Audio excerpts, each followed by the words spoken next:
Hey guys, today I want to show off my Beretta 92X performance.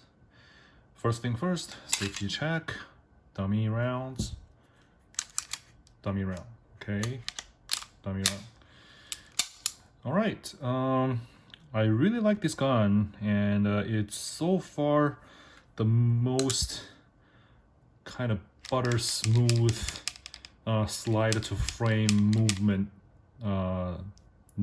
among all the guns that I own. I really like that feeling, that butter smooth kind of slide feeling. And overall, very accurate gun. A couple of things that I did not like it.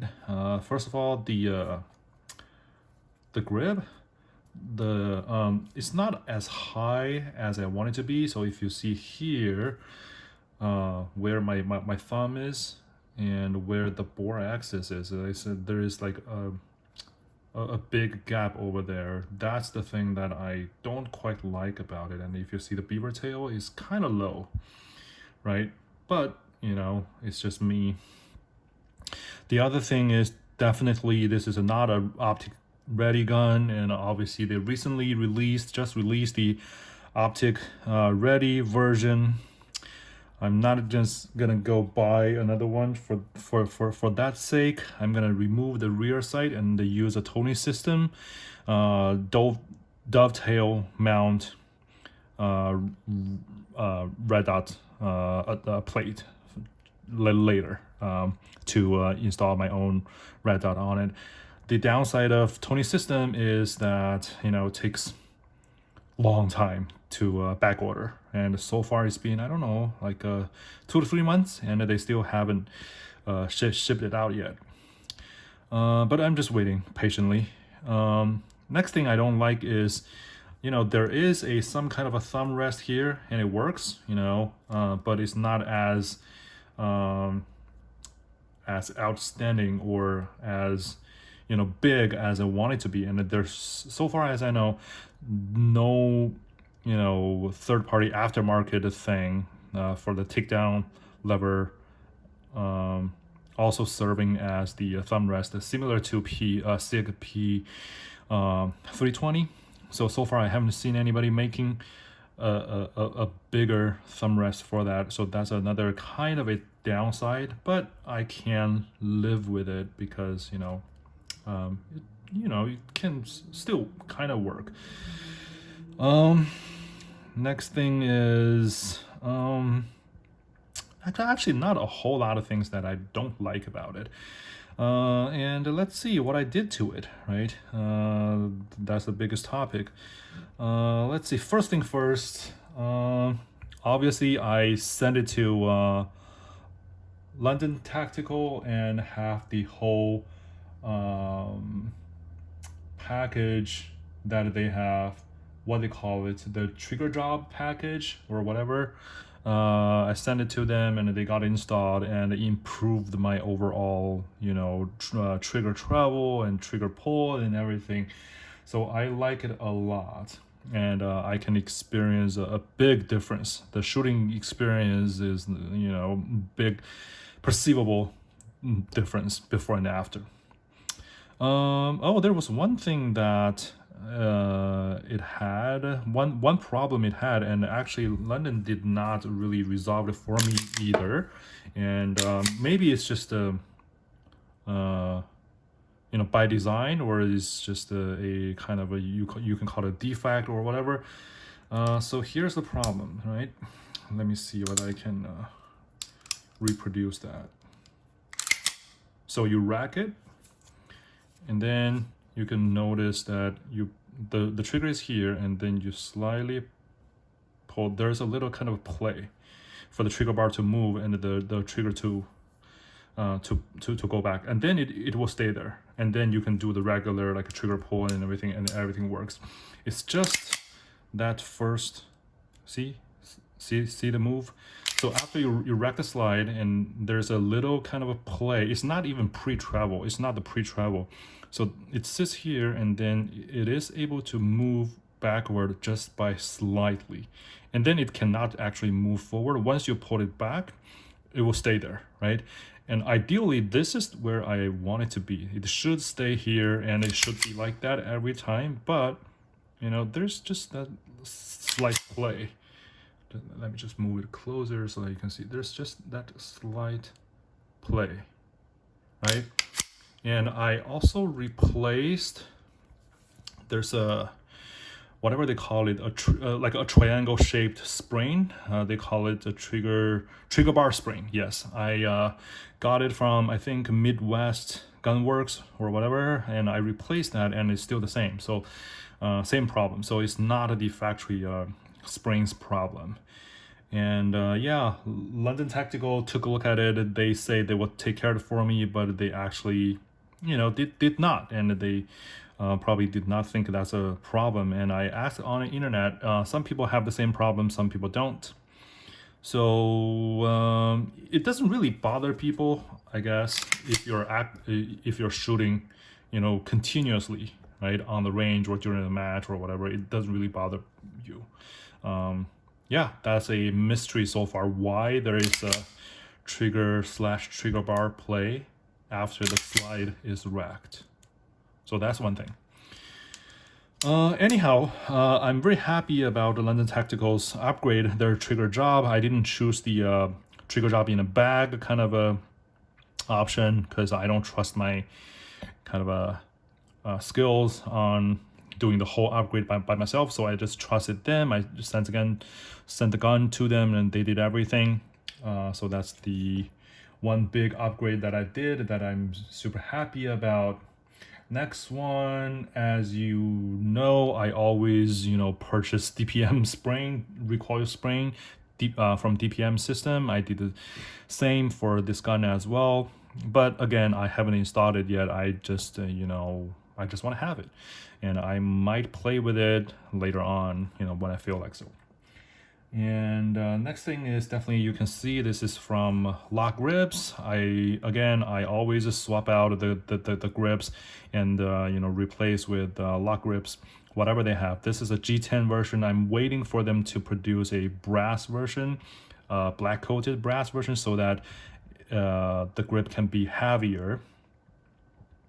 Because right now it's with the weapon light and the compensator, the center of the weight is a little bit off, right? The head is a little bit heavy, so it's not really well balanced. So I anticipate if I have the brass grip panel, it will be heavier on the back and it can balance the overall weight better. So that's what I'm waiting for. Anyhow, this is from Lock Grips, and and this is, I believe, it's called Velos Black or whatever, but it's a little bit, you know, the checkering is more aggressive than the factory, I believe. So that's that. And let's see what else. Yeah, let's talk about the compensator. This is from the Beretta factory. You can see the logo here, and it works really well. And this is one of those, you don't need set screw, it's easy to take down, that kind of thing. So I always like and prefer that kind of a compensator because it's super easy to remove, to clean. You can still completely strip the whole thing. You don't have to, you know, keep it on, and there's no Loctite whatsoever. How it works is you just twist it on, and it uses an extended version of the recoil guide rod to stick out and into the bottom part of the compensator and to make sure it doesn't rotate, right? You can see there's still some kind of play, but it doesn't really matter. As long as it doesn't rotate, it's fine. So next thing is definitely, in order for the compensator to work, you need a threaded barrel. And so far, I believe the threaded barrel for this one is from Beretta is really hard to find. Therefore, I ordered one from Jarvis. So this is, you can see this is Jarvis. So they did a really good job on making the you know, thread barrel for this gun, I encourage you to check them out. And you know, their customer service is really great. And I kind of it's me. I underestimate or you know, overestimated the length of the barrel. So the version that I got had this kind of a gap, right? It's not ideal. Ideally, for the best looking thing, it needs to go back and to be able to like just fit perfectly. So right now this is a little bit ugly. So I told Jarvis about this, and Jarvis, you know, immediately called me back and provided some kind of a consultation and you know, mitigation plan. And I said, you know what, just forget about it. I'm okay with this. I don't want to just send this back and then, you know, have to live without this gun for an even longer time. So I believe there is I believe I should buy another shorter version of the threaded barrel for Beretta. I don't recall exactly. I think it's the for the compact version, and if I buy for the compact version, with the threaded barrel will work.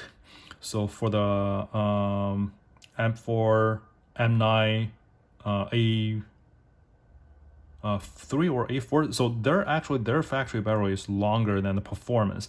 So this barrel would work perfectly for M9s, but for 92X performance, it will not. So anyhow, that is the that's the thing to pay attention to if you want to do the same thing. So you need to get you need to either work with Jarvis or just find the thread barrel for maybe for compact. So you just need to do the good measurement and then figure out what is the threaded barrel's length that you need exactly for the 92X performance.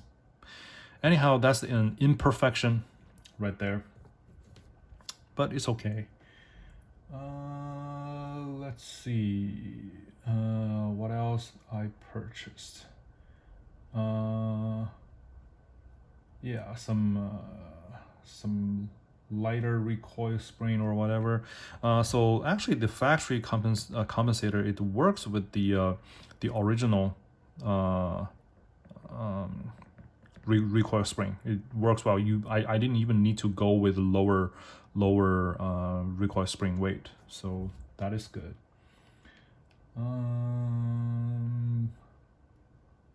What else?